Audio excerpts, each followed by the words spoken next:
Epístola a los Tesalonicenses, capítulos 1 al 5. ¿Cuál es el primer libro escrito del Nuevo Testamento? Pues ante él te encuentras, porque es esta primera carta de San Pablo a los Tesalonicenses.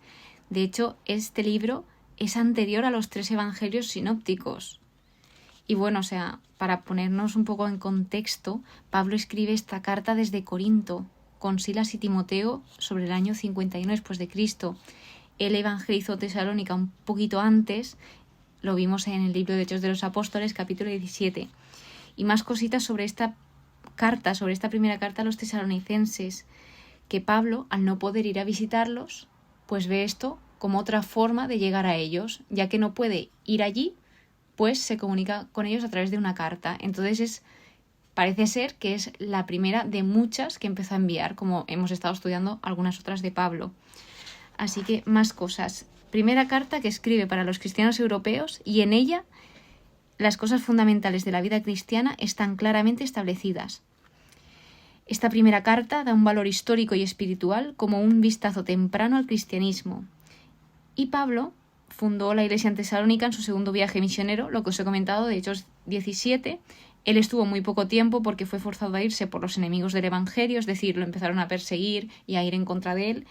Sin embargo, la iglesia continuó viva y activa, y esta carta es una carta preciosa donde les agradece todo lo que hacen, lo valientes que son, el que se mantengan firmes a pesar de todos pues los sufrimientos, las tribulaciones, persecuciones, el que están siendo modelo para los demás, porque las otras ciudades observan, no os creáis que las cosas que hacéis no las ve nadie, porque la gente la gente se da cuenta de dónde vas, qué haces, cómo lo haces, de qué piensas, qué no piensas.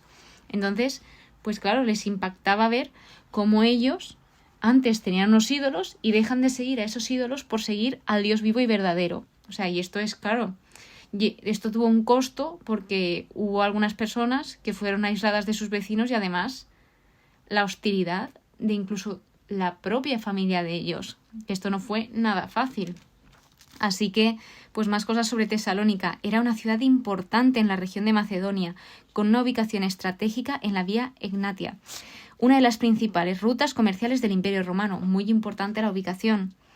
La influencia de la comunidad cristiana en esta ciudad ayudó a la expansión del cristianismo hacia Europa. El tema central que trata la carta es la parusía, que es la segunda venida de Cristo. Cristo vino una vez, Dios se hizo hombre en la figura de Jesucristo, y Jesucristo, pues, vivió, murió y resucitó y ascendió a los cielos. Sin embargo, se nos dice que Jesús volverá a venir, habrá una segunda venida. Pues de esto es lo que más trata este libro. Y este es uno de los primeros textos cristianos que aborda la inquietud de los creyentes sobre qué ocurrirá con los muertos en Cristo, que es una pregunta que se sigue haciendo a día de hoy, de qué hay después de la muerte, qué va a ocurrir con nosotros. Pues Pablo, como todo lo aprovecha, también aprovecha la preocupación para inculcarles la actitud más conveniente en la espera. Porque claro, una cosa es que te digan de esperar, pero ¿cómo espero?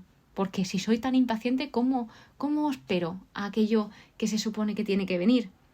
Pues y entre otras cosas, aquí lo que muestra también es la importancia del trabajo, que el trabajo es uno de los modos de tener activo el amor entre todos y de testimoniar la fe ante los no creyentes. Al final, un católico se caracteriza porque es diferente a los demás. Igual que cada uno, pues somos diferentes. Pero un católico lo que te caracteriza es el amor a todos, independientemente de quienes sean. Jesús lo comentó: amaos los unos a los otros como yo os he amado. Que os reconozcan por esto que sois cristianos, porque os amáis los unos a los otros y porque amáis incluso a aquellos que nos hacen el bien. Y esto es lo que nos tiene que caracterizar. Luego, ¿qué más cosas? Seguir a Jesús produce una manera de vida santa y contracultural. Sigue siendo, fue, es y será contracultural, porque hay cosas que humanamente dices, pero esto ¿cómo lo voy a hacer? Como lo que acabo de decir, de cómo voy a responder al mal con el bien, o cómo voy a hacer yo algo sin que las personas me den. ¿Cómo va a ser esto? Pues sí, es lo que nos enseña Jesús, a dar más que recibir y a amar a pesar de no ser amados en algunas ocasiones.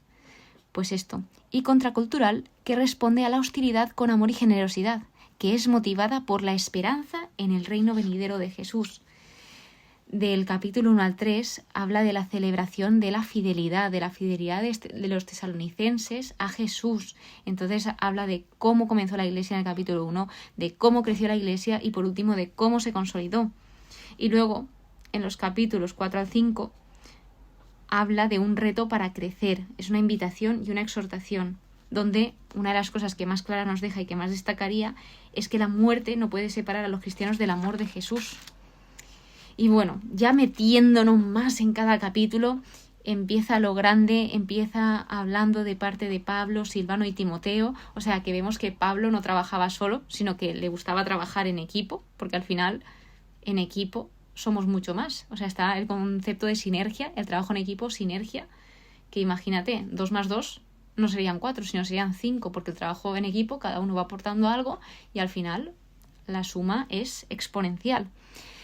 Por lo que aquí ya empieza hablando de las 3 virtudes teologales, las 3 grandes virtudes del cristianismo, que son la fe, la caridad y la esperanza. Es la más antigua mención de estas 3 virtudes teologales. Habla de que habían sido elegidos y recordemos que cuando nosotros amamos a alguien, naturalmente lo escogemos, pues así hace Dios con nosotros, porque nos ama, te escoge, te elige. El Evangelio es cierto que es predicado con palabras, pero no debemos olvidar de que también tiene el poder de transformar vidas, de tocar tu corazón. Recuerdo esa frase de no soy digno de que entres en mi casa, pero una palabra tuya bastará para sanarme.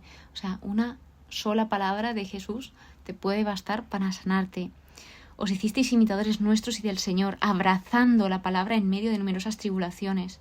Sois modelo para los creyentes de Macedonia y Acaya. O sea, hace más el ejemplo que predicar, sin dejar de lado predicar, porque predicar también es importante. Sin embargo, el ejemplo da mucho que ver y que hablar. Y gracias a este ejemplo el cristianismo creció rápidamente por esa fidelidad de los creyentes hacia Jesús, porque al final llama la atención. Y Pablo resalta, junto con esto, su madurez espiritual. Ha resonado la palabra del Señor y vuestra fe en Dios se ha difundido por todas partes. Os convertisteis a Dios, esperáis a su Hijo que resucitó y nos salva.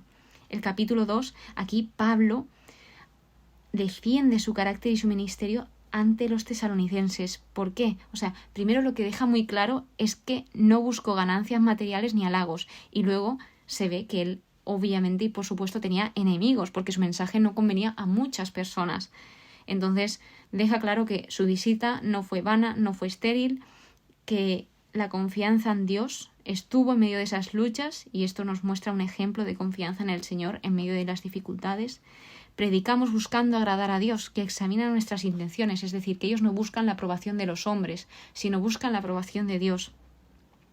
Aun pudiendo imponer su autoridad por ser apóstoles, se mostraron amables con ellos, como una madre cuida con cariño de sus hijos. O sea, esta última parte, como una madre cuida con cariño de sus hijos, se dice después cuando dice os exhortábamos y animábamos, como un padre a sus hijos, pidiéndoos que vivieseis de una manera digna de Dios.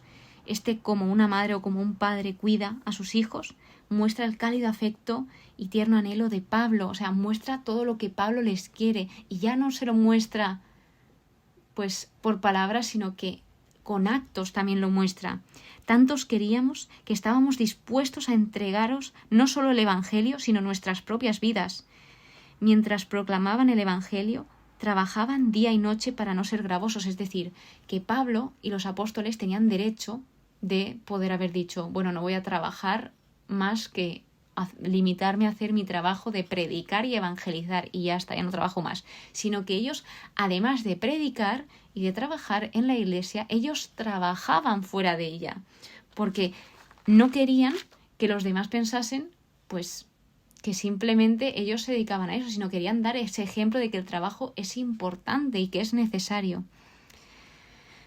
Ellos daban gracias a Dios constantemente al recibir su palabra, o sea, ellos, me refiero a Pablo, Silas, Timoteo, al recibir la palabra del Señor, la acogisteis como cual es en verdad palabra de Dios, esta palabra de Dios que actúa, que tiene ese poder de cambiar vidas. La severidad de Pablo, que se observa en la carta, es provocada por los chismes judíos y refleja las polémicas primitivas, o sea, vemos cómo siempre ha habido polémicas porque al final somos personas, somos diferentes y podemos chocar. Pero aquí habían personas que perseguían, que eran los mismos que perseguían al Señor, perseguían a los profetas, aquellos que no agradan a Dios, enemigos de los hombres. Y les contaba Pablo, nos impiden predicar a los gentiles para que se salven. Y comentaba también sus inquietudes. De nuevo les repetía que los apreciaba, lo demostraba, les decía, estoy separado de vosotros físicamente, mas no con el corazón. O sea, en el corazón estoy con vosotros. Quisimos visitaros, lo intenté una y otra vez, Satanás nos lo impidió. Ese estorbo, Pablo lo convierte en una oportunidad y empieza a escribir estas cartas. Él sigue adelante, él supera los obstáculos y él también te invita a ti a que lo hagas, a que conviertas esos obstáculos en oportunidades. El capítulo 3 se encuentra a Timoteo, que es enviado a Tesalónica para que les afianzara en su fe y les diese ánimos. O sea, Pablo, al ver que no puede ir a estar con ellos, hace de todo por llegar a ellos de cualquier manera y envía a Timoteo. O sea, refleja ese papel del apóstol como padre espiritual preocupado por el crecimiento de sus hijos en la fe. O sea, yo, no pudiendo aguantar ya más, le envié para tener noticias de vuestra fe, no fuera que el tentador os hubiera tentado y que nuestro trabajo quedara reducido a nada. Que esto recuerda la parábola de las semillas del Evangelio de San Mateo, el capítulo 13, donde, pues depende en qué tierra caía esa semilla, germinaba, daba fruto o no daba fruto. Y Pablo lo que quería es que esa tierra diese fruto. O sea, que la palabra de Dios en nuestros corazones germine, que produzca fruto. Y bueno, pues después de que volviese Timoteo de Tesalónica con las noticias de ellos, pues vino con muy buenas noticias. O sea, Pablo estaba inmensamente feliz. En medio de nuestras congojas y tribulaciones hemos recibido un gran consuelo al tener noticias de vuestra fe. Respiramos tranquilos al saber que permanecéis firmes en el Señor. ¿Cómo agradecer a Dios todo el gozo? Noche y día le pedimos insistentemente poder veros y completar lo que falta de vuestra fe. Siempre preocupado Pablo. Que el Señor os haga progresar y sobreabundar en el amor mutuo y en el amor para con todos, como es nuestro amor para con vosotros. O sea, ese amor, el amor es una marca esencial de la fe del cristiano y es una marca que identifica al cristiano, como os comentaba anteriormente. Y bueno, o sea, el capítulo 4 es cuando viene con las recomendaciones, con la santidad de vida y la caridad. O sea, ¿por qué nos habla de santidad? Ya no solo habla de la santidad sexual, pero sí que cabe comentar que el contexto de esta época pues se encontraba en la cultura romana del primer siglo, que estaba marcada por la inmoralidad sexual. Y esto estaba haciendo muchísimo daño a muchas personas. ¿Por qué? Porque la inmoralidad es lo contrario del honor. Esto lo que hace es denigrar y corromper al hombre.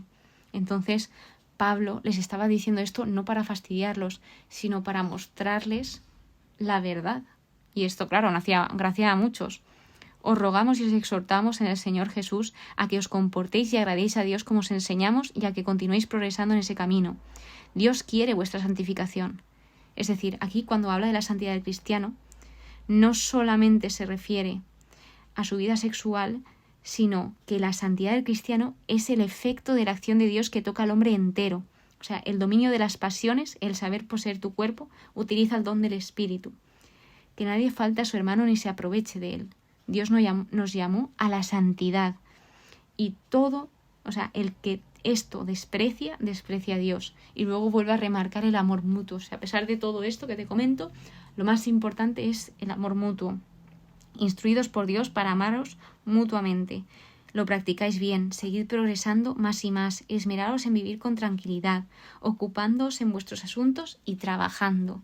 O sea, fijaos cómo también está bien que les dé ánimos y que les diga, lo estáis haciendo bien, porque muchas veces necesitamos esas palabras de que alguien venga y nos diga, lo estás haciendo bien, sigue así porque vas por buen camino. O sea, Pablo no se dedicaba simplemente a corregir, sino también a dar esas palabras de aliento, esas palabras de ánimo.